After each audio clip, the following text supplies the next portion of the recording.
நலாஸ் நாட்டு சர்க்கரை நலமுடன் வாழ நலாஸ் இந்தியாவிலேயே நாட்டு சர்க்கரைக்கு ISI முத்திரை மற்றும் அக்மார்க் அங்கீகாரம் பெற்ற ஒரே நிறுவனம். தொடர்புக்கு 9047045000.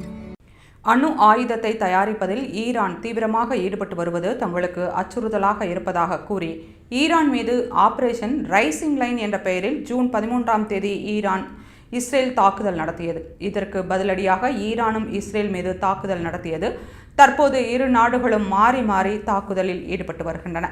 இந்நிலையில் ஈரானின் 3 முக்கிய அணுசக்தி தளங்கள் மீது விமானங்கள் மூலம் வெடிகுண்டுகளை வீசி அமெரிக்கா தாக்குதல் நடத்தியது.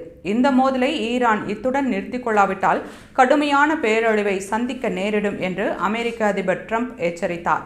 இந்நிலையில் அணுசக்தி நிலையத்தில் இருந்து கிட்டத்தட்ட 400 கிலோ யுரேனியத்தை ஈரான் வேறு இடத்திற்கு மாற்றி இருக்கக்கூடும் என தகவல் வெளியாகியுள்ளது.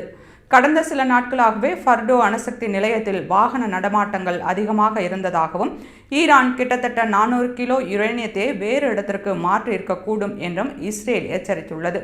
ஜூன் 19, 20 ஆகிய தேதிகளில் பல வாகனங்கள் ஃபர்டோ அணுசக்தி நிலையத்திற்கு வெளியே நிறுத்தப்பட்டிருக்கும் புகைப்படங்கள் தற்போது வெளியாகியுள்ளன.